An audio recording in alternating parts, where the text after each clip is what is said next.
back. Hello, everybody. Welcome back to Howlers Spotlight, episode 3. Yeah. We're getting there. We're slowly steadying up the number of episodes. Extra special guest here today. We've been very, very excited to have him on. I'm sure you already heard the intro, but we're joined today by Itzik Rapaport, who's looks like he's been kind of all over the place. Obviously, you have your site now, your program, Mental Coach Pro, meant to help college players, youth players, professionals improve not just the physical side, but the mental side as well. And also quite a career you've had for yourself so far. So thank you again, Itzik, for joining us today. We really appreciate it. That's awesome. I appreciate it. Thank you for having me on. Welcome. Yeah, no, it's always good. We like to have, we were mentioning before we started, we've been doing this thing so far. We've had, professional athletes, collegiate coaches, and now we have someone expert in the mind of the game. So, we'll kick things off. We did do our homework here. Luckily, we don't always do that, but for you, we did do our homework.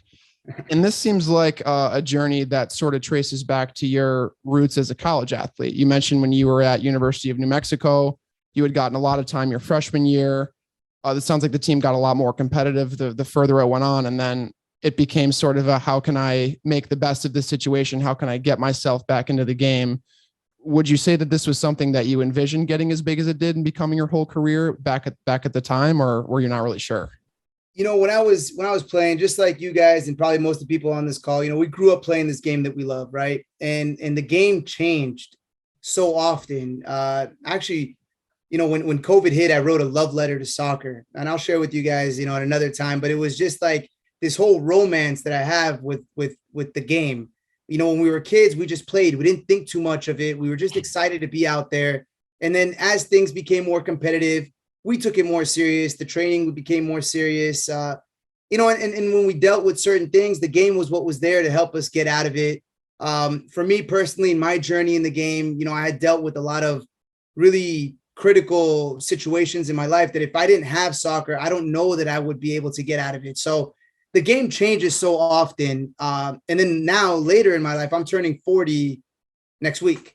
And so, my playing career is over, even though I still play and I'm still all right. So, we're okay there. I'm still as competitive as I've ever been. But the fact that I can now help players stay in the game, talk to guys like you is a gift, because I get to stay around the thing that I love the most, which is the game of soccer, the game of football, and just finding a way to approach it differently.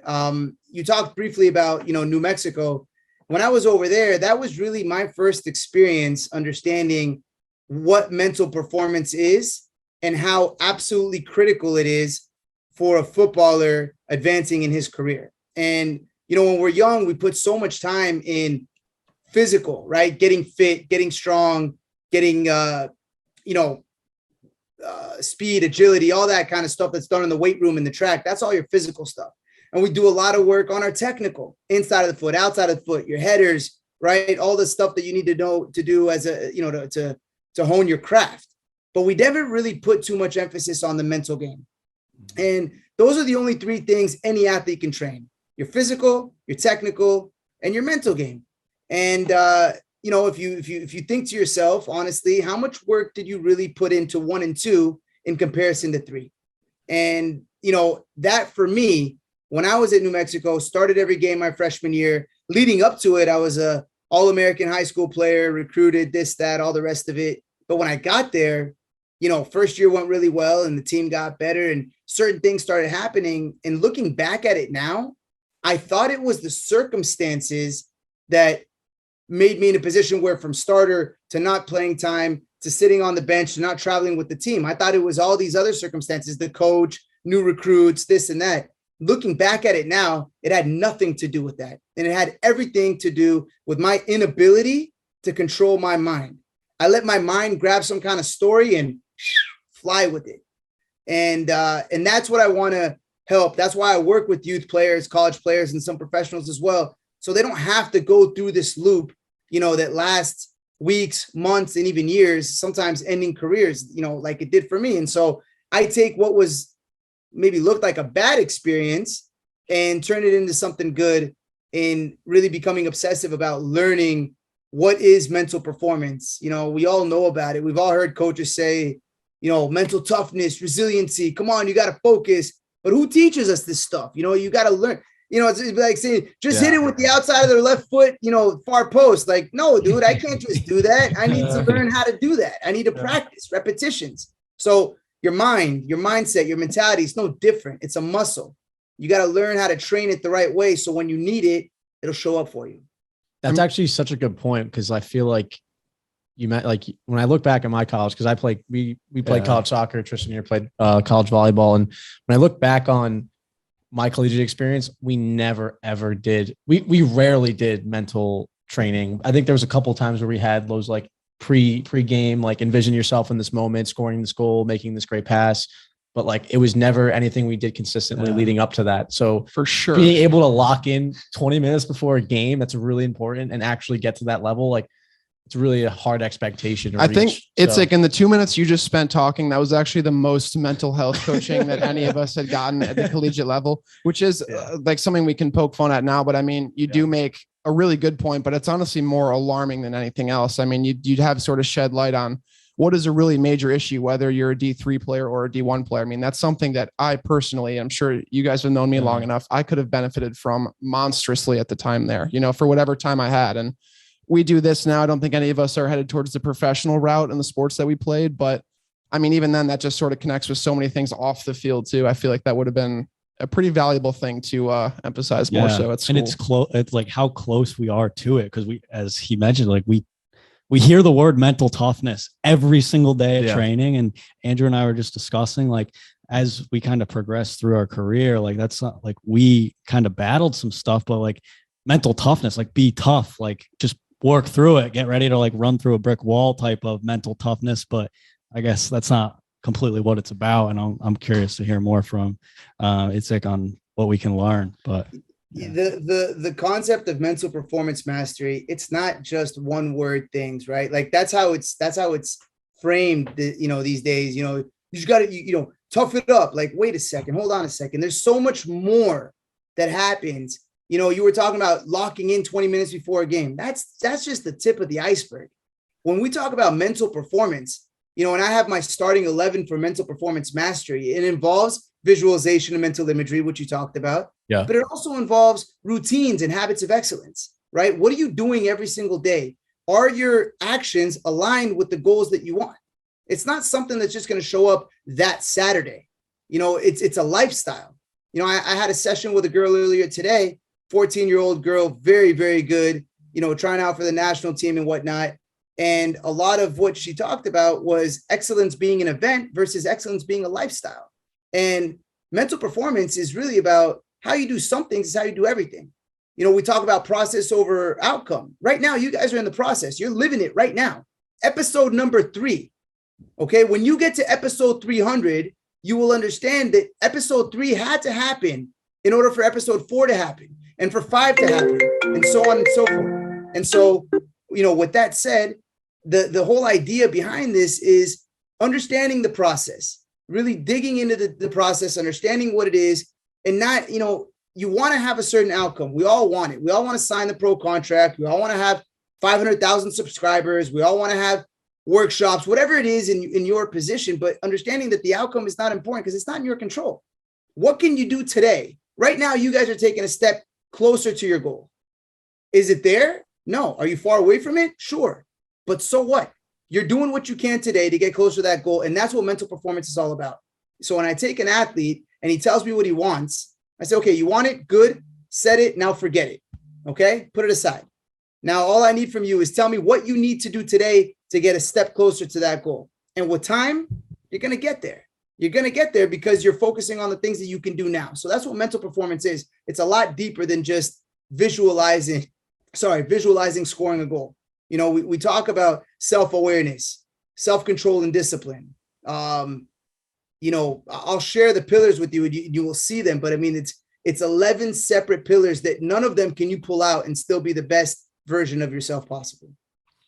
Yeah, that's well said. And I'm going into the next question here. What are like 3 common mental blockers or challenges that you see athletes face across the board? What are like 3, I guess, major ones that you recognize a lot in athletes? a lot of times I get players that feel that they can, do certain things at practice that they can't do in games. It's like I practice, I feel fluid, I feel smooth, but in the game I just lock up. So I was like, okay, let's unpack that a little bit. Why is that the case? And most of the time it's because in practice you feel comfortable. You know who you're playing with, you know what you're playing, and you know that there's not much on the line. So when it comes to games, all of a sudden, well, this is money time. The spotlight is on. But if you learn how to approach the games the way you approach practice, and you approach practice the way you approach games, then you start to kind of, you start to break down that very thin line, right? It starts to become a gray area. And it ties into the same concept I said before, which is excellence is a lifestyle. And if you approach everything the same way and you realize that, the fears that we have when we go into games, fear, F-E-A-R, false emotion appearing real. It's not real. It's not real. Okay. If you have a bad game, it's not that you don't get dinner. It's not that you don't have a place to sleep. We're fine. But we create this story in our mind, what our coaches are going to think and it never happens. It never falls, it never goes that route, but we create this story. So what we got to do is just really pick that apart, break it up, and then realize that, hey, what am I really afraid of? Like, really, what am I afraid of? Obviously we dig far deeper into that, but that's kind of the underlying concept there. That's one of them. The second thing is confidence. Confidence is a lot of times people say, hey, I'm struggling with my confidence. Again, confidence is not something you can order on Amazon. You can't order it in Uber. You can't borrow it from your cousin or your parents. No, confidence is something that is built. And so when players say I'm struggling with my confidence, the real answer is, okay, well, what are you doing to build it? What it's not everybody could be confident when you just brought down a ball from 30 yards out on your chest and cracked it perfectly. I'm confident. Yeah, of course, you're confident. But how often does that happen? What are you doing every single day to develop your confidence? If you want it to show up for you in the game, you got to do stuff for it on a daily basis. So that's another one. And the third one that's just really important, especially in college, athletes, and you guys could probably relate to this, is time management and organization. I'm just overwhelmed. I got so much going on. We got 5 a.m. practice, then I got to go to class. Then I come back. We have, film, and then we got another practice session, and then we fly out to whatever for a game. I got finals. I got school. It's just too much, right? I'm away from home for the first time, social life, this, that, and they're just not organized. And my approach to that is I tell them, a professional player doesn't become professional the day they sign their first contract. They've been professional. And that's what brought them to the position where they can even have the right, the luxury to sign a pro contract. It's, you want to be a pro, and I'm taking the highest end, right? I'm saying a professional contract, but it's the same. You want to be a starter on your team. You want to be a captain. You want to get a scholarship. You want to make your high school team. It doesn't matter what it is. Whatever it is that you want, you have to start approaching every single day life as if that's what you're already doing. And when you do that and the time comes up, you're prepared for it.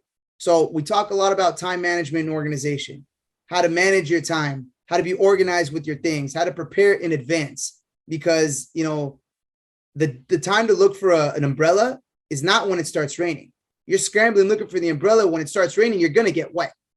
But if you look at the forecast and we got 95% chance of rain tomorrow, start looking for your umbrella now. That means prepare tomorrow, tonight, and then that way, when the day comes about and it's going to be a hectic day and you got a lot of stuff going on, you get to grab the day rather than the day kind of toss you around. And then you feel overwhelmed and stressed, and it affects every aspect of your life. So to answer your question, those are 3 things that are very, very common in athletes that I see all the time.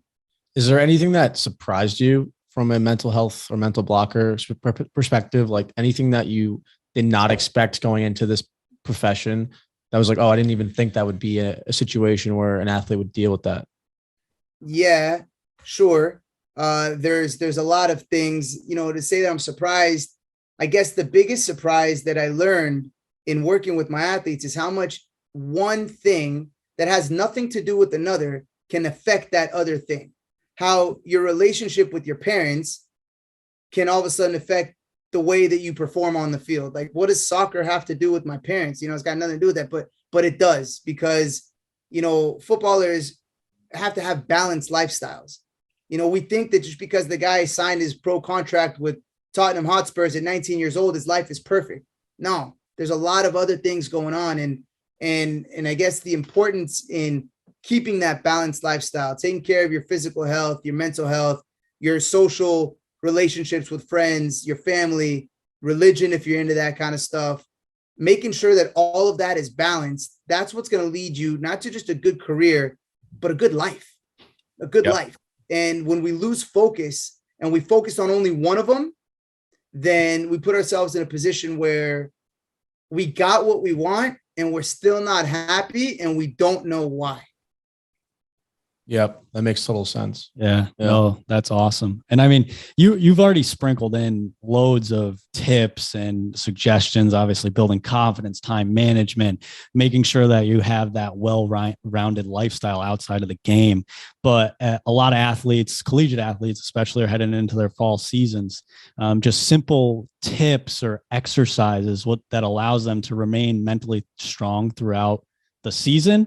Or if there's times where doubt creeps in, what are little things that they can do to kind of ground themselves and then get moving forward again, back into those habits and at that routine?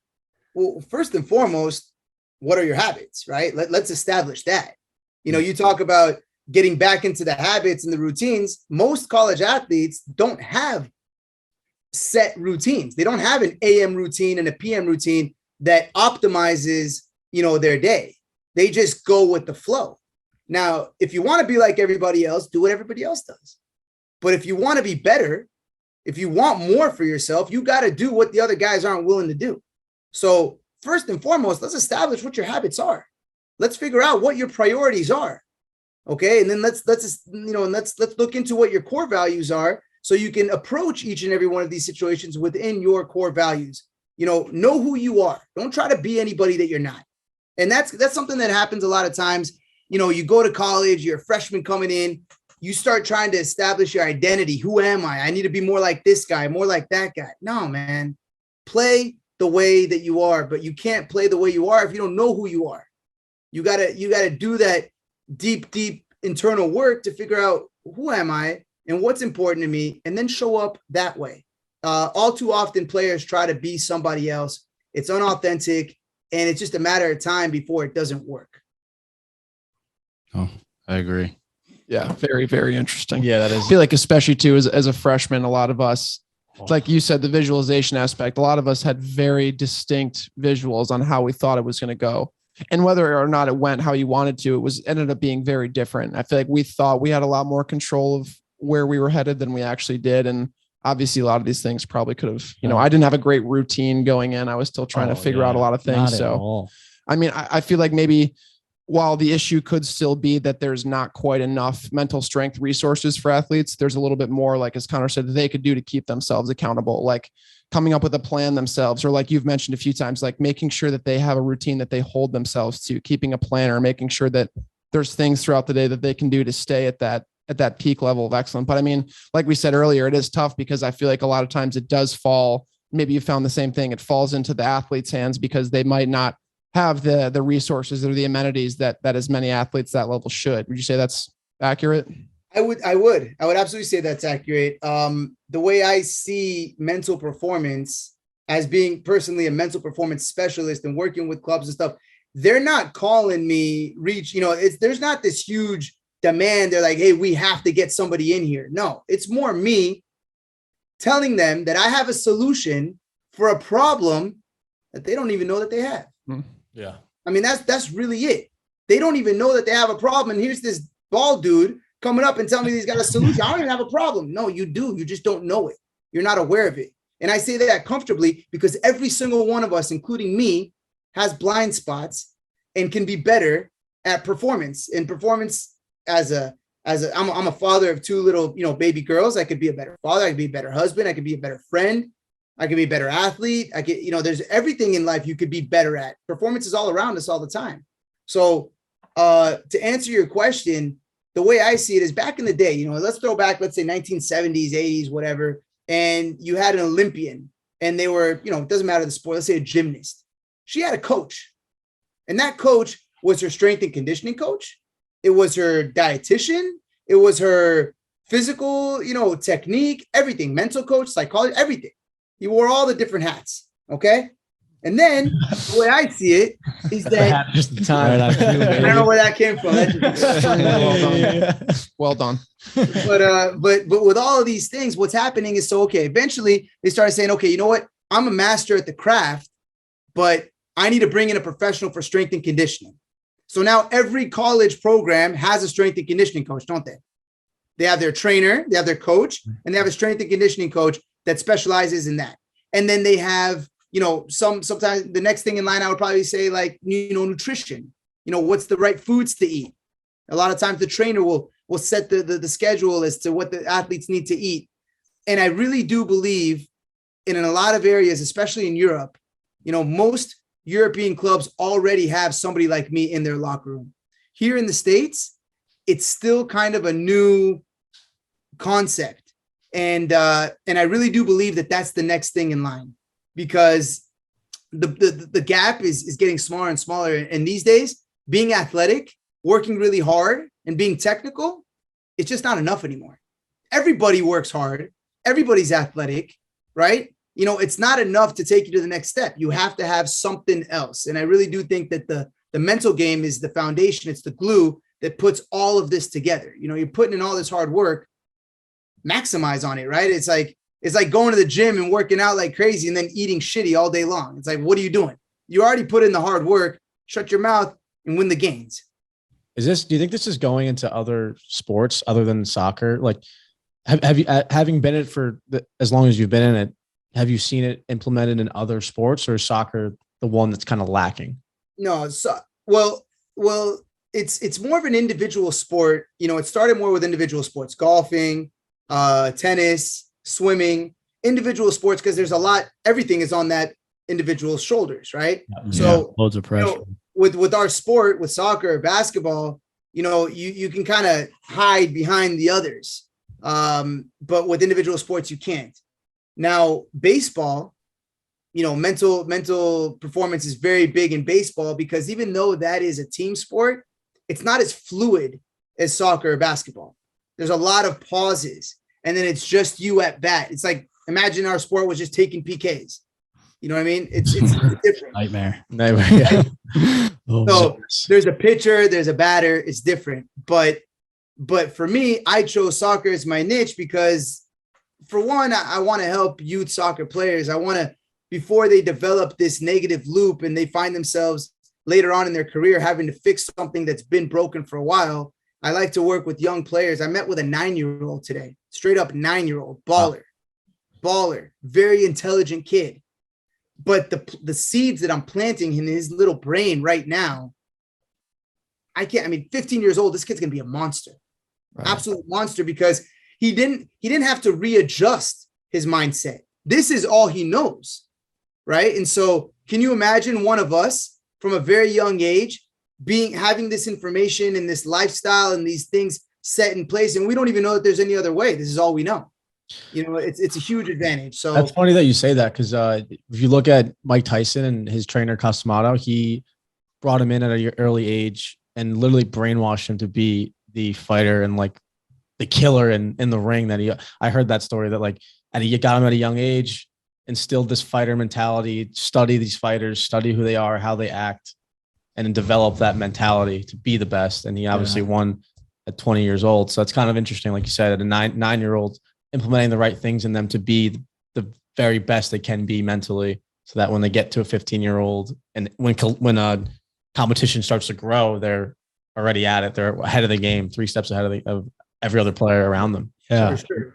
And really winning on all fronts of life, for that matter. Think about these are all things that can be applied across the board. Yeah. Whether you're, an electrician, whether you're a school teacher, whether all these things can be applied across the board. And the sheer fact of the matter, look at us as players. We all could see the trajectory that we were on and the growth that we made with the things like our skill set, with our physicality, with our fitness. Now imagine that final facet, piece. You're still it's gonna be a rising trajectory. And from 9 years old, my goodness, that kid's gonna be. If I had you at 9 years old, he's gonna be unbreakable for all. So let me touch up on that real quick. First of all, exactly what you just said. If I had somebody like me in my ear when I was younger, a lot of things in my life would have looked a lot differently, and I wouldn't have to go through the things I had to go through. I would have just been able to better deal with them. That's for sure. That's a guarantee. There's no question there. But let me tell you a little secret right now. I use soccer as the language. What I'm teaching is life skills. Yeah. Not just mental performance on the field. Everything we talk about here, in a second, I can shift it to business, to relationships, to whatever. It really doesn't matter because it's exactly like you said, it's performance. Okay. And so when I talk to players, well, first of all, I get excited about it because I get to talk about soccer. That's my passion. Yeah. So, but I use it just as a language because then they let me in the door. Like, okay, this dude knows what he's talking about. It's okay. He's okay. We'll listen to him. Right. Whereas maybe their teachers or their parents, they don't want to talk to them. So I just use soccer as the language to really use a back door to give them the information that they're going to need for the rest of their lives. You know, to be real with you, I'm not promising anybody that they're going to be professional players or sign pro contracts. That's really not even my goal. My goal is for them to be prepared to deal with whatever they got to deal with in life, whether on the field or off the field. Oh, I agree. Perfect phrase. You brought up something that I thought was super interesting earlier. You mentioned that, especially in Europe, guys like you are actually emphasized in the locker room. You say there's probably one of you in most of those clubs and most of those programs. And I'm sure there's a lot of avenues in which you'd like to take what you do now. It seems like there's a whole list of possibilities you could go, and the sky's sort of the limit. But is one of the things you're looking at over the next 5 to 10 years, are you hoping to maybe train more people to be able to do what you do so that there can be more people like you in these clubs and in these programs? Is that something that down the road you'd like to see more of in the US? Yes, absolutely. It's a vision that I have. Right now, in my stage of my career, I'm working on establishing my, foundation, my name, the brand. And that means getting in locker rooms such as LAFC, LA Galaxy, the MLS clubs. I've worked with some academies. So yeah, that's a dream of mine and a goal that I'm going to start working towards. And then once you do so, absolutely, exactly like you said, bring in other individuals and teach them how to deliver these concepts so they can actually go out there and we can affect more people. One of my biggest challenges is that I'm overwhelmed with one-on-one stuff. I get a lot every time I do a lecture for a team and I'm trying to sell them on, hey, let's create team consultations as a group. And then I get a call from a parent, hey, can you just work with my kid one-on-one? And so I love it. It's fun. But when I work one-on-one, there's only so many people I can affect. Here's my office, right? And my boots are up, right? Ready at any time if I need them to. But this is the office. They come in here, we sit down, we have a meeting, and then they leave. But the only person I affected there really is just that one person. Yeah. And so my big vision is to get in front of as many people as I can, or at least my brand to get in front of as many people as I can. That's why, like I mentioned to you earlier, today I recorded an online course. Really nice studio, professional sound, lighting, everything. So we went through 2 separate online courses because I want this stuff to be available to everybody. Those that can't meet with me one-on-one, whether geographic or financial, whatever, it doesn't matter. I want to give this to as many players as I possibly can. I like that a lot. And one thing you mentioned is something like you're a mental coach, you're teaching all these things, but you just said also I get overwhelmed. Like when you were first starting, were there certain things you had to do to adapt to certain players, certain ages, certain you had the 14-year-old girl, you can't say the same thing to her, even if her problem is the same as someone else, you might not be able to say the same things to her because like Andrew said before, there's other external factors. How did you learn to balance? Was it off the first meeting? Was it off the second? Could you say this to this person, but then be like, that didn't really work for that one? Yeah, that's a great question. It really is. And I think that that's what differentiates the good coaches, therapists, psychologists, bosses, teachers, anybody in a position of leadership. That's what differentiates the good ones from the not as good ones, is your ability to adapt to whoever's in front of you. That's a level of emotional intelligence. to recognize where they feel comfortable, where they don't feel comfortable. How much can you push them and when do you need to stop? You know, the message is the same. I swear to God to you, I work with MLS players and I work with 12-year-olds and the concepts are the same. They're exactly the same. The only difference is the delivery, the intensity, the demand, and the examples that I show. But that's it. But the concept is the same, you know, and so that's something that, in my opinion, I think that, you know, there's a lot of great teachers out there, you know, in schools, and there's a lot of bad teachers. And in my opinion, the bad teachers are the ones that are just have a fixed mindset. Okay. When we talk about elite mindset, we talk about Carol Dweck's fixed versus growth mindset. A fixed mindset is just tunnel vision. This is how I do everything. And they need to adapt to me. Whereas a growth mindset is say, hey, you know what? Let me assess the situation and let me see how I can adapt to get the most out of myself and the person that's in front of me.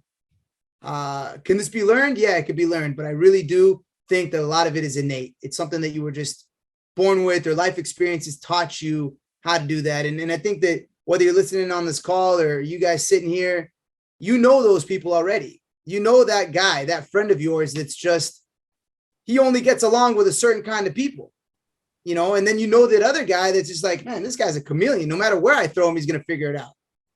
And I think that that's what that is. Perfectly said. I mean, I think we've all experienced coaches where you're just like you can be hard set, like on your tactic on this and that, but like sometimes they're just not malleable. Like they don't like, and you just feel like you're in a box. Like you're trying to do it, you want to do it, but it's just like the way you see it more, you see it as a player, like you see how your players react to your coaches, like your coach's demands, and you're just like, it's not working. And you don't know, you can talk to them as much as you want, but sometimes it can be really frustrating when that block is just there and you can't even change it. Oh, big time. Right. And you cannot control in any way your coach. So the adaptation has to come from you. Yeah. You know, I have a lot of kids that come to me and I don't know how it is on the East Coast, but here in California, kids, it's not like when I used to play. I played on the same club team from U12 to U19. All right. I was the same team, same kids. Occasionally one kid came, one came left, whatever. But, you know, now they could play on 2 or 3 different teams in one season. They go to a tournament, they didn't get playing time. Parents take them, move them to another place, take them, move them to another place. And I think it's terrible because, you know, oh, but we didn't like the coach. So what? Figure it out. You didn't like the coach? Figure it out. Figure out what you need to do in order to like the coach.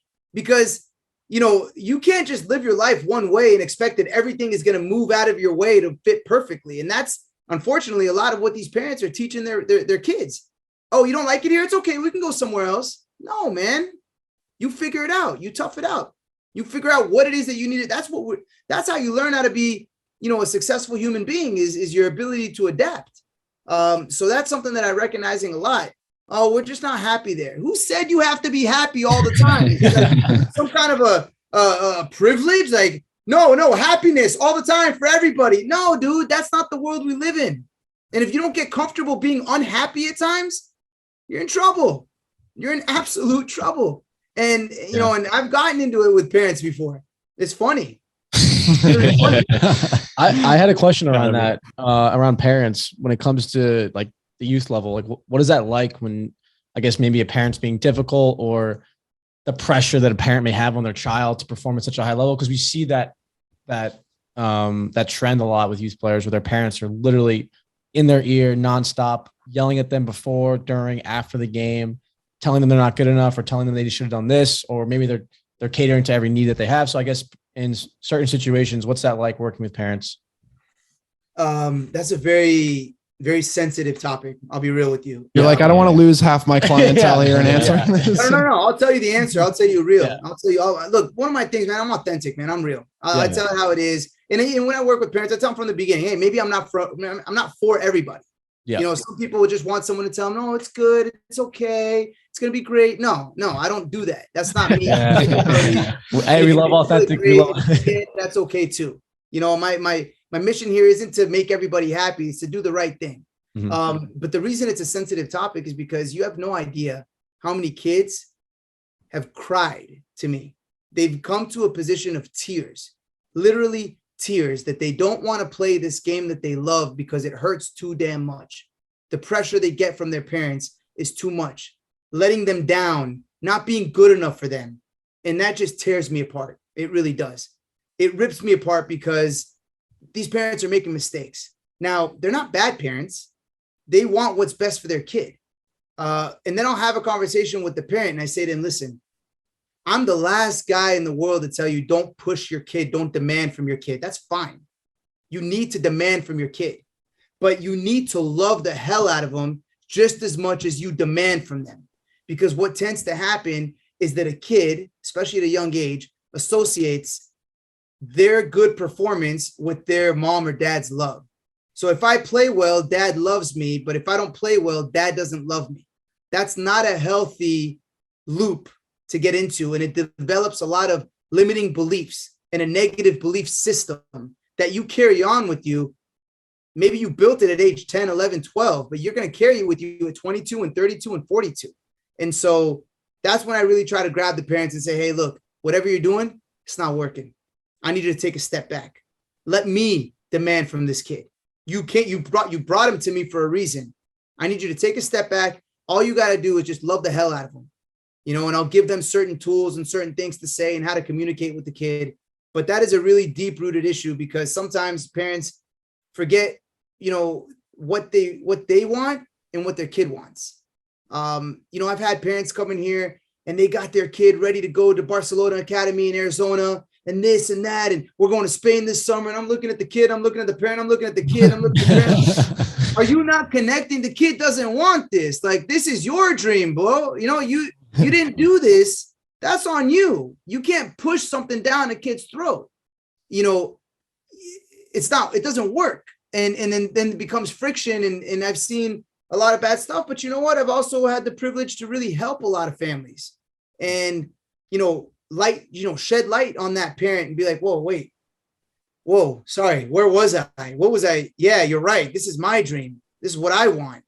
It doesn't have to be this way. And then ask his kid, hey kid, what do you want? And funny enough, most of the time, what the mom or dad wants and what the kid wants is the same damn thing, but they're so busy trying to convince one another to do it their way that nothing gets done. Yeah. Yeah. I mean, as in a personal experience, I played basketball my entire life and I love my dad to death. And it was one of the only sports he kind of knew. So like when I played basketball, like I didn't have this intense like NBA pressure. That was never like a real like goal. But like when I would play in like middle school and high school, I was just like, dude, you got to relax. Like you're like in my ear. Like you've watched a basketball game. You've seen a kid at the free throw line look at their parent. Like you can hear them because they're like, "What are you doing on that play?" Blah, blah, blah. And he knows now. Like we've talked about it. But I was like, the reason I switched to soccer is because you didn't know the sport, and the only thing you could comment on is my effort. Like if I'm being lazy, like yeah, I understand that, but you can't tell me my touch was bad. You don't know.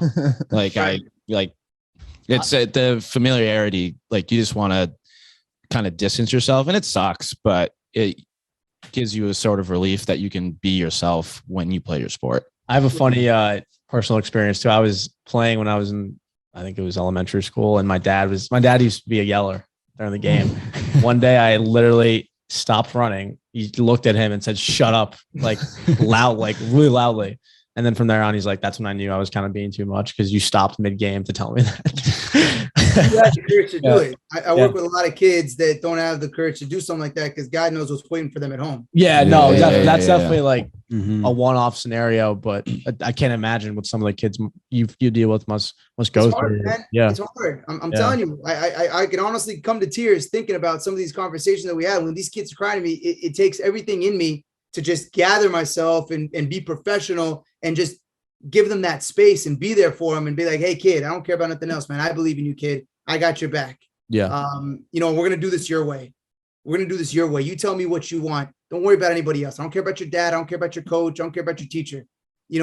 I'm in your corner. And sometimes that's all these kids need is someone that's in their corner. And I've seen kids from, getting kicked out of school and staying back a grade to turning up their GPA and getting A's and B's and not being class clowns and just, it's all about, that's what I said when I started. It has nothing to do with the circumstances. It has everything to do with how you choose to react to these circumstances. And some kids are super lucky to have a support system that can really guide them in that direction. And some kids are just constantly fighting the support system because it's not there for them, right? And they need somebody in their corner, and that's really, I think, if I had to say where my work is really the most magical, it's in those areas. And we're not talking about professional players. We're not talking about guys that are going to sign pro contracts. No, we're just talking about your average kid that looks like he's happy, but he's torn up inside. Yeah, that's tough. That's really a tough situation. I guess on top of that question, what level, I guess, would you say then do you see people struggling the most? Because there is that pressure from parents, but then there's also that internal pressure from collegiate athletes like yourself back in University of New Mexico. Because I feel like when you're younger, you have more of that freedom to play. You mentioned it earlier when we first started this, but then if there's that external pressure of parents, it makes it difficult. But then when you're older, more competition around you, you get in your own head. It leads to poor performance, a run of poor performances. So I guess where do you see the age that they struggle the most at, athletes in general? I think that's a tough question to answer because I think it has more to do with the experiences that they had, right? So if a player was always good, all-star, varsity, all-American, D1 recruit, and the first time he gets smacked is in the MLS, that's the first time he ever had to deal with this stuff. Or if I have a 13-year-old that got cut from his team, well, that's the first time he's got to deal with this stuff. So I think it has to do less with age and more with experience. And what things did you have to encounter to get to where you're at? And that's why sometimes I say, like, just because someone's super successful and a really good player, that's not necessarily the best thing for them moving forward. There was a stat, I think it was 2 Super Bowls ago. I forgot who played, doesn't matter. But they did a stat, how many 4- and 5-star high school players were in the 2 starting lineups. 4- and 5-star high school players were in the 2 starting lineups. And it was literally 1 5-star, 2 4-star. And so when you think about that, like, that makes no sense. Like, you would think that everybody in this lineup was a 5-star athlete. But if you look at it, the reason that not every player in that lineup was a 5-star athlete is because when you're a 5-star athlete, you don't have to deal with adversity. You can get away with not getting the right sleep, or because you're an athletic beast, right? But when you're challenged, you get to develop other super important traits. And when the playing field levels out, which it always does, right? No matter how high you get, eventually things level out. It's those things that create the difference. I'll even make it even bigger. The U17 national team. I was born in 82. That's Landon Donovan, DeMarcus Beasley, right? That team was crowned to be World Cup champion. There was a thing called Project 2010. You guys probably don't remember this. You don't know about this, but that was the World Cup the U.S. was supposed to win based off of these 17-year-olds that were going to be about 26, 7, 28 at that time. This U17 national team was very, very, very good. So much that they wrote stories about them and stuff like that. You can look it up. Where are they now? Only 2 of them went on to play professional soccer. At 17, they were the best players in the country. Only 2 went on to play pro. And by the next World Cup, the roster was filled with guys that were not on the national team at 15, 16, 17 years old. And so if you look into you dig a little bit deeper, there's a huge, huge advantage in dealing with adversity at a young age. So, when players don't have what they want at a young age, they get frustrated with it. I say, good, that's great. I had a mom call me crying. My son's devastated. He got cut from his team. I'm like, how old is he? She's like, he's 13. I said, okay, good. Good. I said, good. That's really good. She's like, wait, did you not hear me? Do you not understand? I told you he got cut. He's devastated. I said, awesome. This is great because he's going to have to deal with it. We all get punched in the mouth at some point, right? Better to get punched in the mouth at an early age to deal with it, to learn how to cope with it. Yeah. Because when it comes later in life, it hits a lot harder. And I think that's why the starting lineups in those NFL, Super Bowl lineups were players that probably had to deal with a lot of stuff. They weren't 5-star athletes. They weren't given everything. They had to go and hustle and figure it out. And they're the ones that ended up winning at the end. Yeah. I agree. I don't even remember the question, but I hope it answers it. Yeah, no, I mean, like you said, good job. like you said, it's Honestly, not, we forgot too, so it's all good. It's not the age, it's the experience. exactly. So Yeah, there you go. Thank you. When you face them, yeah. I mean, I could go on rants like this all day long. I don't want to take over the, but that for me, this is something I feel so passionate about. It's just, we love it though. This is exactly like, we love to hear it from you. You got me out here wanting to quit my day job, man. That's not good. I know. Yeah, seriously. That's funny, but it's true, man. I have certain friends that, took the corporate route, right? You went to law school, became lawyers, this, that, the other. And for me, it didn't align. Remember what I told you earlier? You got to know who you are.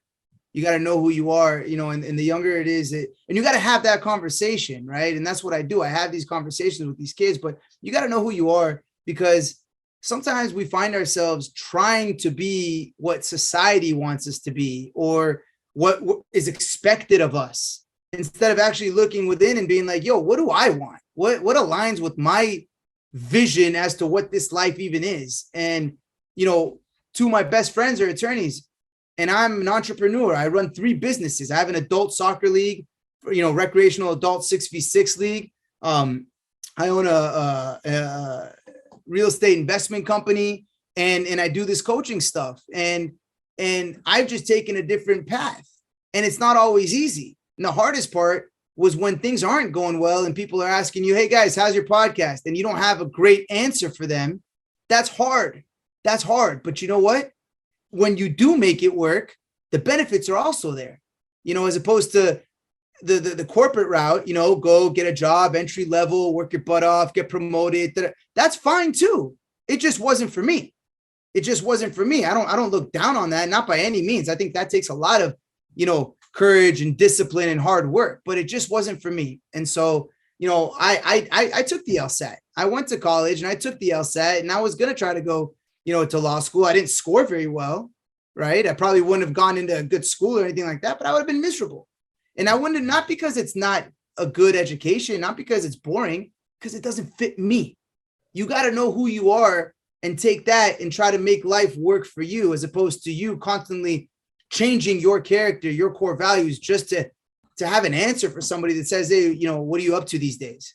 Who cares what they think? You know what I'm saying? Just, you got to know who you are and stay true to that. When you're talking to these kids, your niche is soccer. When you realize sometimes with certain kids that their niche isn't soccer, or you have to explain to their parents like they're not soccer, do you encourage them to go to these other things, or do you try to make soccer more enjoyable? Like, do you focus still on soccer, or you be like, no, you should go and do this? Like, when I recognize pretty early on how serious the player is.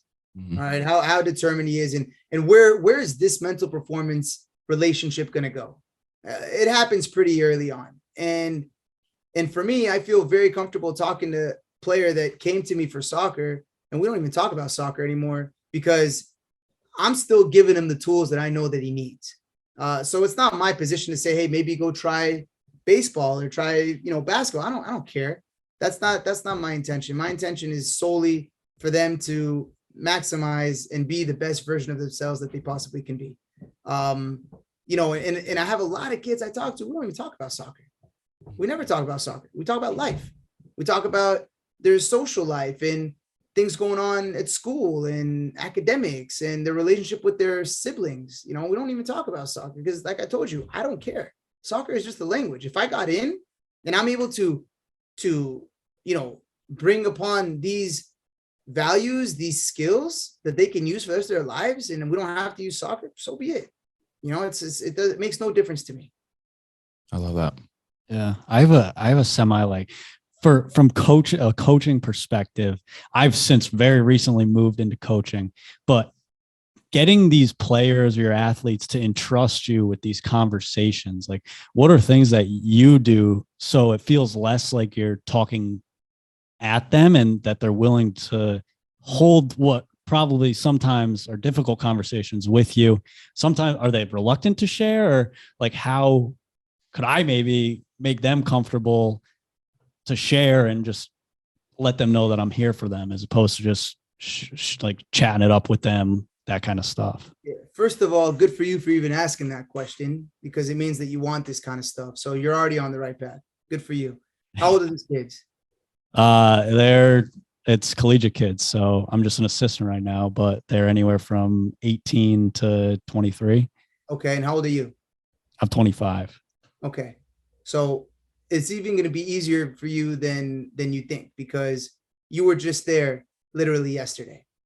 You know what I'm saying? What makes people, it doesn't matter if it's older than you, younger than you, kids, it doesn't matter. The thing that makes people feel comfortable around you is when you're authentic and you're real with them. Breaking that barrier. You know, you're an assistant coach, so there's going to be some freshmen that are going to think like, oh no, this guy's an assistant coach. Break that barrier, man. Just break it. Joke around with them. Grab the kids. Hey, kid, what's up, man? How's class? How's this? How's that? Just remember what it was like when you were a freshman. Just remember what it was like when you were a senior about to graduate, and your whole life you've been playing soccer, and now you have to do something different. You know, just put yourself in their shoes. Be authentic. Be real. Let go of all this bullshit persona. You know, I can't stand these college coaches sometimes, man. They are just so strict. It's like, dude, let go. Be a human. Look at the best coaches in the world. Look at Jurgen Klopp.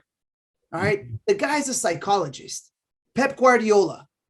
The guy could have a doctorate in psychology. I mean, he knows how to relate to his players. Simeone, right? These are the guys we know. And the reason we know them because they're the players' coaches. Okay. And they're doing what they're supposed to do. You know, and there's coaches that are high up there. There's no connection there. You're going to get a hell of a lot more out of your player when it's real. So just be real with them. Be real with them. Be professional. Yeah. Set boundaries. Right. Go drinking with them and stuff. No doing that, Connor. I will not get any of that. Stop going and drinking with them.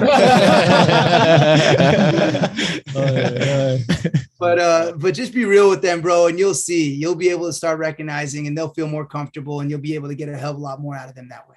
Appreciate that. Thank you. No, I'll be. Me and Tristan always say Klopp gives the players a Kool-Aid, man. Yeah, we always refer to it as like a Kool-Aid club. Like all those guys drank the Kool-Aid. They are in on it fully. And I mean, to your point, that's not at all a common thing. You brought up probably the three best man managers, but I think we as a podcast use that term all the time, man management, and how it's something that you can compliment a coach on. But when a coach doesn't have that skill set, you don't always knock them. It's just they're this scary hard ass that comes in and out of the office. But I mean, I agree. I'm a Tottenham fan, so it kills me to say, but I don't think there's a better man manager than Klopp. I know it's not Conte, so everyone's terrified of him for a fact. But Klopp, I know, especially, and with the different age range of players he has, the different nationalities, everybody's a very different type of player. But I mean, in terms of being able to speak and connect with them, I feel like probably can do a whole lot better. But I've said it. I think that at the higher levels, the highest levels, it's not about, you're not teaching them how to be technical anymore. I mean, they got there. They're all technical. Yes, there's tactics, but it's more, how can you manage the locker room?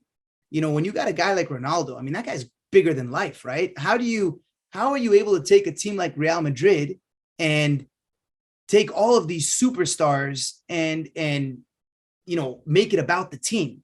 I mean, each one of these guys are multi-million-dollar businesses in of themselves, you know, and so, you know, that's a challenge, and it's across all sports. You see it in the NBA, right? And sometimes when they bring in, you know, this new concept of, you know, big three and all that kind of stuff, right? It doesn't always work, does it? We've seen it fall flat on the face a bunch of times. And then the coaches are asking, hey, it's either me, like what Kevin Durant is saying, right? Either I leave or Steve Nash leaves. You know, that's there's certain things that it gets lost in a lot of times it's on the manager. And I think that at the highest levels, it's more important to know how to manage human emotions and human beings than it is how to manage a game. I know a lot of very, very smart managers, right? Tacticians, if you will, but they don't make it anywhere because they don't know how to create these real and personal relationships. And I think at the highest level, that's the biggest challenge. And yes, I agree with you. Jurgen Klopp is number one in the world for that. It's really interesting because today, just speaking on the Liverpool United game, the biggest thing you see from United as of recent managers is the work rate, like the ability to get their team they're obviously talented players, but if you saw last weekend, they were outran by Brentford, who was a lower level team with less investment in the side. Yeah, I know. Just to remind you how many goals yeah. exactly it was for Andrew. But you could see today it was a much different team, like just based off their mentality, based off their work rate, based off how much they wanted to win. And it's not perfect. It's not going to be consistent right away. But this new manager, Eric Ten Hag, is a person that can come in and potentially get these players who are talented to work hard. And with the work rate comes success. So that's what he talked about after the game too. It didn't matter. They were like, "Oh, good performance from the players." He's like, "It's not about how great of a goal they scored or the passes of play. It's more about how hard they worked, first and foremost." So funny, even at that level, that's the case, huh? Yeah, it's crazy, right? Getting paid all this money and they can't even run. Sounds like you ask like a junior varsity high school coach, like, "Oh, as long as we work, you're making millions of dollars here." Speaking but of that's professional. real. Yeah. Speaking of the professional level, we did want to give you a little bit of room to brag because we were curious. We heard that there's a few professional caps you have on your resume.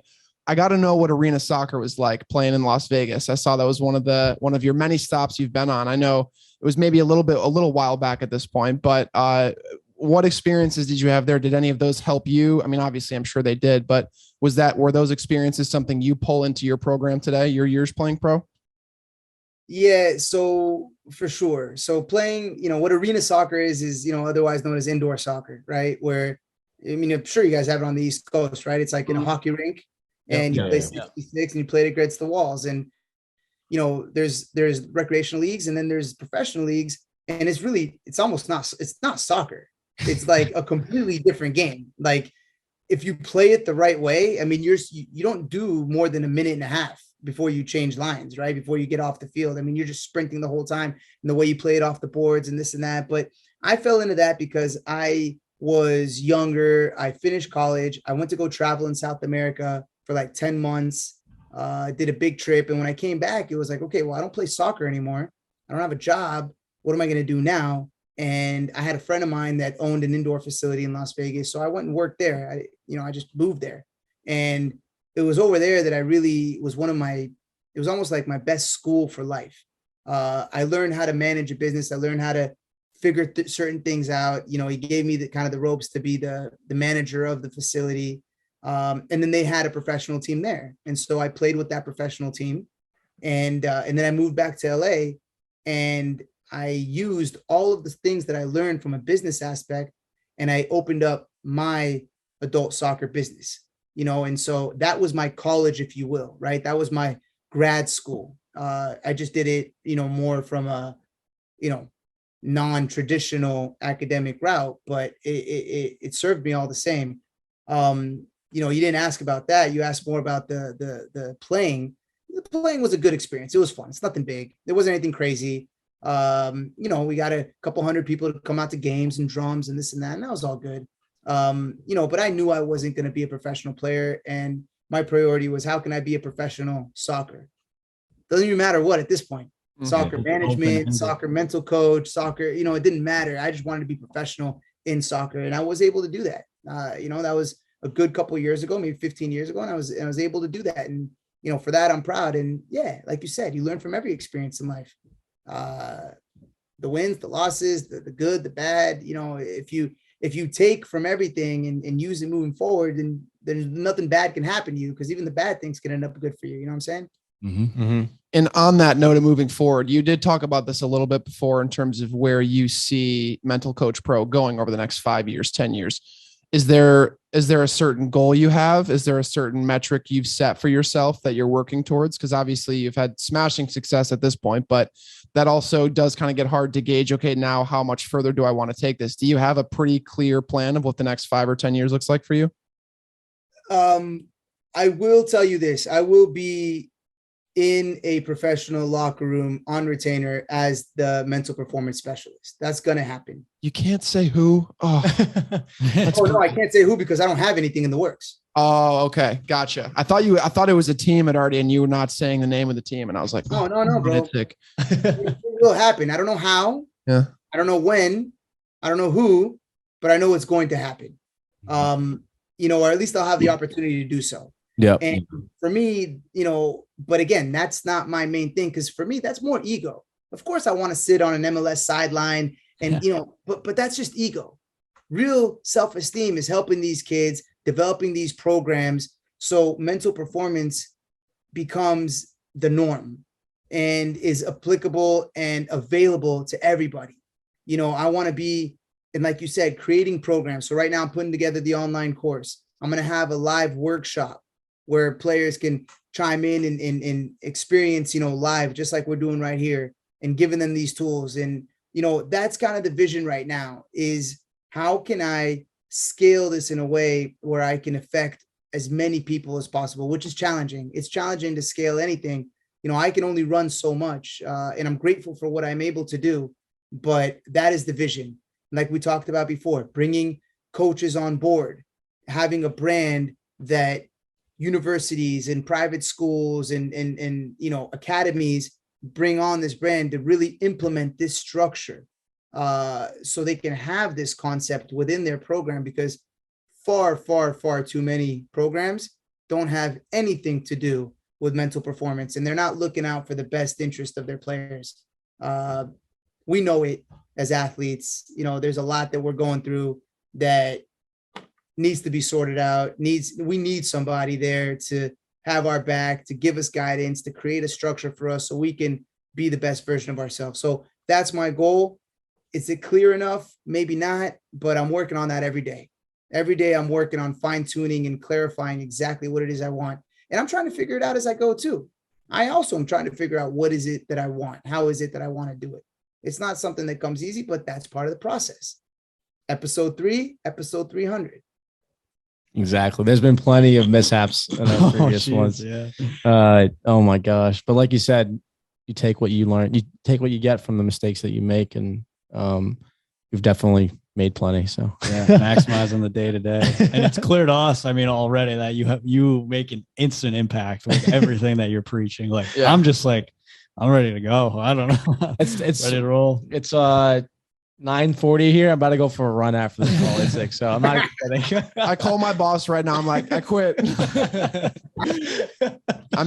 Seldom do I ever speak for everybody on the podcast. That's never a good idea. But I think I do speak for everyone when I say that we all could have benefited immensely from having someone like you in our locker room in college. And we're a little bit late to learning all this stuff now, but essentially, I think what you've said should be essential listening for every single athlete of every level. They obviously can buy into your course too, but I think what you've said are some obviously important, but everybody can practice these things. It's something that everybody can do and everybody can place emphasis on. So again, me personally, I could have benefited a lot, but if I had to hear it at 26, then I guess that beats never hearing it. So you're just getting started, my man. You're just getting started.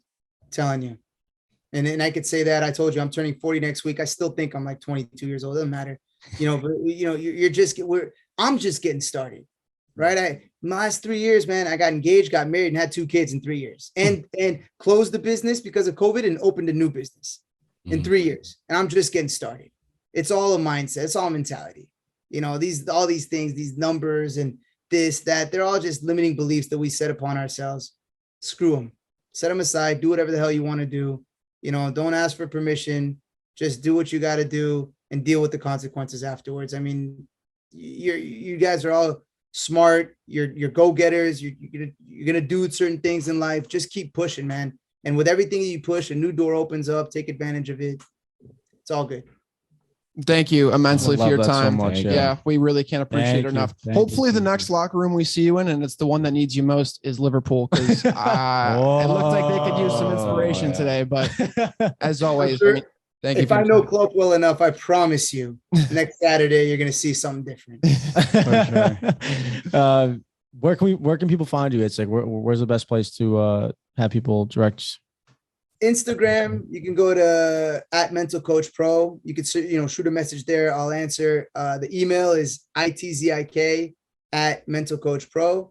The website, mentalcoachpro.com. But you know what? I'll even one up you. Hold up 1 second. Let's see it. I hope it's that. Check this out. This is a cell phone.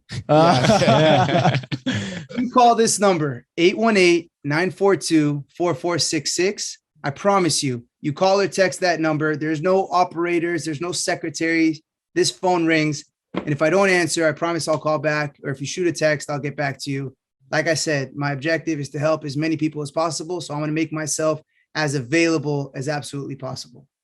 We'll certainly get the word out. Right and to we, the source. Yeah, we really appreciate this, you hopping on today and giving us some valuable insight that I think a lot of people need to listen to. So, We'll be keeping up. thank you. That's for sure. Yeah, absolutely. Keep in touch, man. You guys are awesome. I really enjoyed this, and I'll be listening to your guys' podcast as we creep up towards 300. Oh, That's yeah. right. Thank you. Oh, That's it. yes. Thank We'll you, love man. that.